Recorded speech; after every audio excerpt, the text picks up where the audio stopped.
Hello everyone, how are you all? I hope you are all fine.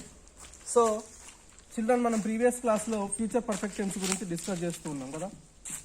Future perfect tense, right?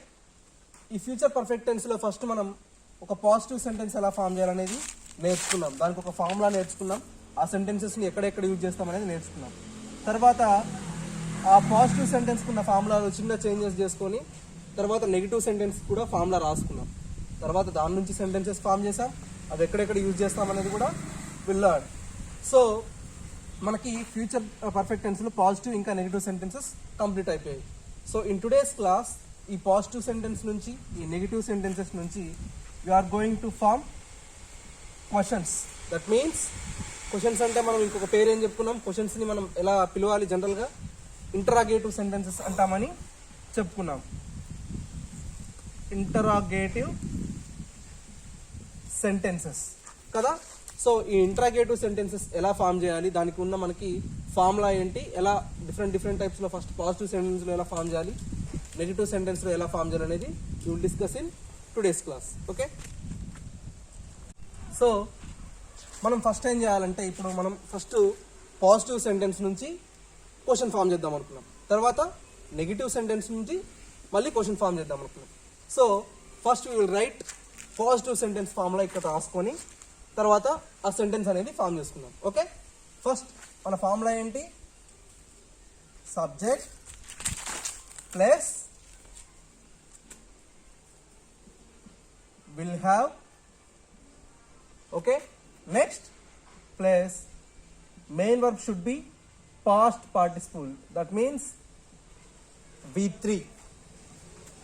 Okay, remaining matters extra. So this is the formula for positive sentence.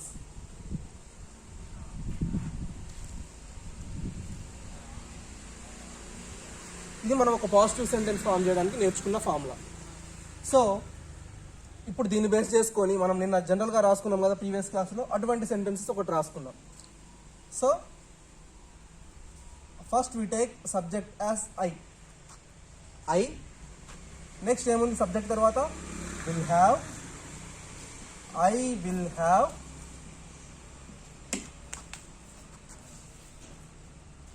Have నేను రేపటి వరకు homework complete చేసేవాడిని. రేపటి వరకు అంటే రేపటి కల్లా.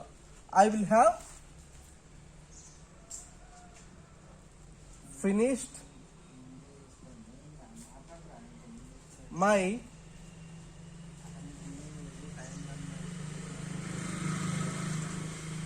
Homework. Short form లో HW అని రాసుకుందాం. I will have finished my homework by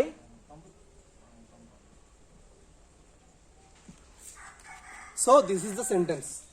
So here I is a subject, will have అనేది helping verb. Next finished main verb కదా. ఎలా ఉండాలి ఇక్కడ, it should be in third form of the verb. That means ఒక sentence ఏదైనా work finish అంటే ఇక్కడ అయిపోయింది కదా, ఫినిష్ అంటే ఇక్కడ కంప్లీట్ అయిపోయింది. So last form of the verb మనకి ఇక్కడ ఉండాలి. సో రిమైనింగ్ మ్యాటర్ అనేది extra. I will have finished my homework by tomorrow. రేపటికల్లా నా హోంవర్క్ ఈ టైం కల్లా కంప్లీట్ అయిపోయేది అని చెప్పుకుంటున్నాడు. సో దీని నుంచి మనం ఏం చేయాలంటే ఒక క్వశ్చన్ అనేది ఫామ్ చేయాలి. సో ఇప్పుడు మనం దీన్ని ఏం చేయాలి, క్వశ్చన్ ఫామ్ కిందకి కన్వర్ట్ చేయాలి. సో మనం జనరల్గా చెప్పుకునేది ఏంటి, ఐ సబ్జెక్ట్ ప్లస్ ఇక్కడ మనకున్న హెల్పింగ్ వర్బ్ అనేది ఏమవుతుంది, ఇంటర్చేంజ్ అవుతుంది. సో ఇక్కడ ఇంటర్చేంజ్ సింబల్ పెట్టుకోండి. ఇంటర్చేంజ్ అంటే ఏం లేదు, దీని ప్లేస్లోకి ఇది వస్తుంది, దీని ప్లేస్లోకి ఇది వస్తుంది. సో విల్ ఫస్ట్ సబ్జెక్ట్ ప్లేస్లో విల్ రాసుకున్నాం కదా.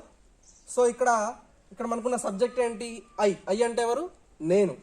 సో నేనేం చెప్తున్నాను, I will have finished my homework by tomorrow.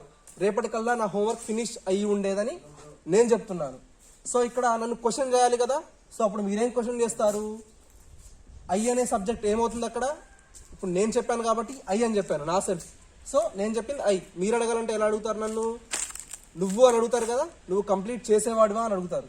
So అప్పుడు ఇక్కడ ఉన్న సబ్జెక్ట్ ఐ అనేది ఏమవుతుంది, it changes as you. Okay, I అనే సబ్జెక్ట్ ఏమవుతుంది, యూ అవుతుంది. ఎందుకంటే ఇంతకుముందు ఫస్ట్ ఏమో నేను చెప్పాను, సో నన్ను క్వశ్చన్ చేయాలి కాబట్టి మీరు నువ్వు అని క్వశ్చన్ చేస్తారు కాబట్టి ఇక్కడ సబ్జెక్ట్ ఐ అనేది యూ అని చేంజ్ అయింది. So will you have finished will you have finished. ఇక్కడ ఏముంది మళ్ళీ మై, నేను నా తరపు నుంచి చెప్పుకున్నా కాబట్టి నేను మై అని రాశాను, అంటే నా ఒక్క హోంవర్క్. సో ఇక్కడ మీరు అడుగుతున్నారు కాబట్టి ఏమడుగుతారు, will you have finished your, నన్ను అడుగుతున్నారు కాబట్టి యువర్ హోంవర్క్ బై టుమారో. అక్కడ ఏం పెట్టాం, ఇక్కడ మనం question mark, that means this indicates interrogative sentence.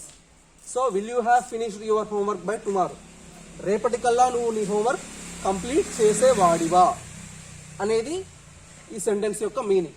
అర్థమైంది కదా. విల్ యూ హ్యావ్, ఇక్కడ మనం ఈ యూ ఇక్కడ యువర్ ఎందుకు రాసుకున్నామంటే ఇక్కడ మీరు చెప్పారు కాబట్టి ఇక్కడ సబ్జెక్ట్ అనేది కాన్స్టెంట్గా మీరు రాసుకున్నట్లుగా మీ సైడ్ నుంచి మై అని ఉంది. సో ఇక్కడ మీరు మిమ్మల్ని అడగాలి కాబట్టి మీరు చెప్పేటప్పుడు ఎలా చెప్తారు, I am, my name is, my అని చెప్తారు, ఐ అని చెప్తారు. సో మిమ్మల్ని ఎవరైనా అడగాలంటే యూ, నువ్వు అని అడుగుతారు, ఎవరంటే నీ యొక్క హోంవర్క్. సో అట్లా ఇక్కడ మనకున్న సబ్జెక్ట్స్ అనేవి చేంజ్ అయిపోయాయి. సో ఒక పాజిటివ్ సెంటెన్స్ నుంచి మనం ఏం చేసాం, పాజిటివ్ సెంటెన్స్ నుంచి ఇంటరాగేటివ్ సెంటెన్స్ ఎలా కన్వర్ట్ చేయాలనేది చేసాం. సో ఇప్పుడు మనం నెగిటివ్ సెంటెన్స్ ఒకటి తీసుకున్నాం. సో ఇప్పుడు మనం ఒక నెగిటివ్ సెంటెన్స్ యొక్క ఫార్ములా తీసుకొని దాని నుంచి సెంటెన్స్ ఫామ్ చేసుకొని అప్పుడు మనం ఈ క్వశ్చన్ ఇంటరాగేటివ్ సెంటెన్స్ అనేది రాసుకుందాం. సో ఇప్పుడు ఫార్ములా చూడండి, subject next will not plus have, next main verb అనేది ఎలా ఉండాలి, సేమ్ ఇక్కడ కూడా past participle, that means V3, third form of the verb. Now remaining matter as extra.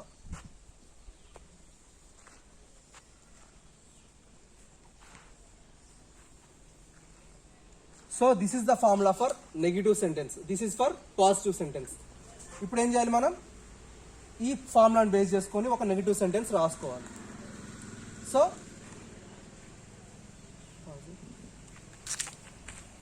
So ఈ ఫార్ములాను బేస్ చేసుకొని మనం ఇదే సెంటెన్స్ని రాసుకుందామా లేకపోతే ఇదే రాసుకుందాం, ఎందుకంటే కన్ఫ్యూజన్ లేకుండా ఉంటుంది కదా. సో ఫస్ట్ సబ్జెక్ట్ ఏముంది ఇక్కడ, I. So we write I. Next will not, sorry subject I ఉంది కదా, I. Next will not, next have, next ఏముంది ఇక్కడ మెయిన్ వర్బ్ ప్లేస్ లో ఫినిష్డ్,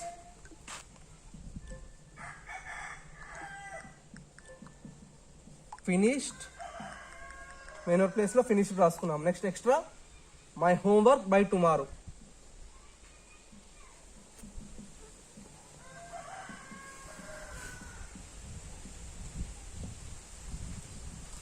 సో ఇది మనకు వచ్చిన సెంటెన్స్, ఒక నెగిటివ్ సెంటెన్స్ ని దాని ఫార్ములా ద్వారా ఇలా రాసుకున్నాం. So I will not have finished my homework by tomorrow, రేపటికల్లా నా హోంవర్క్ నేను ఫినిష్ చేయలేకపోయేవాడిని అని చెప్పడం ఈ సెంటెన్స్ యొక్క meaning. I will not have finished my homework by tomorrow అంటే నేను రేపటికల్లా నా హోంవర్క్ ఫినిష్ చేయలేకపోయేవాడిని. సో మనం ఈ సెంటెన్స్ నుంచి డైరెక్ట్గా ఒక ఇంటరాగేటివ్ సెంటెన్స్ అనేది ఫామ్ చేసుకోగలమా? No, we can't. ఎందుకంటే మనం ఇక్కడ చేంజ్ చేయాల్సిన వర్డ్ ఒకటి ఉంది కదా, ఏంటది? Will not. ఈ విల్ నాట్ అనే వర్డ్ని మనం యాడ్ చేయాలి, అంటే దాన్ని ఈ రెండింటిని కంబైన్ చేయాలి. So I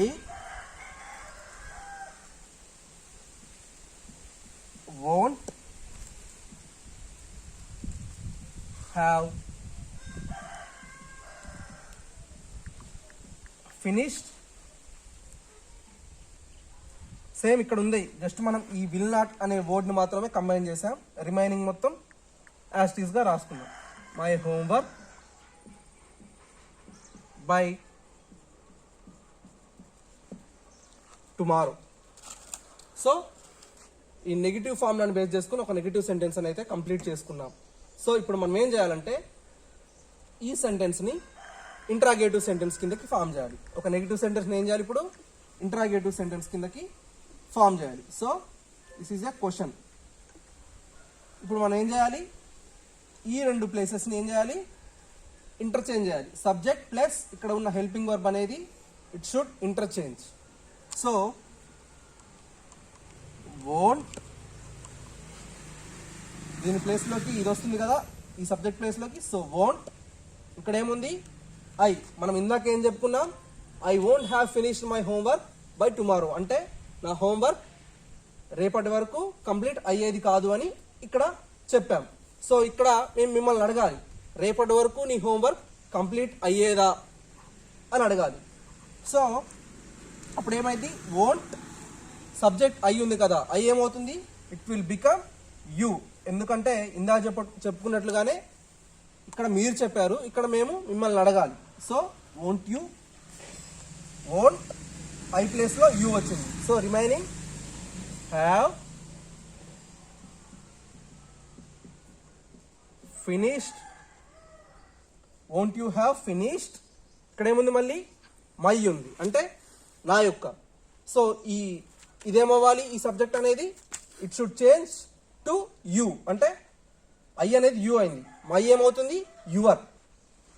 finished your homework by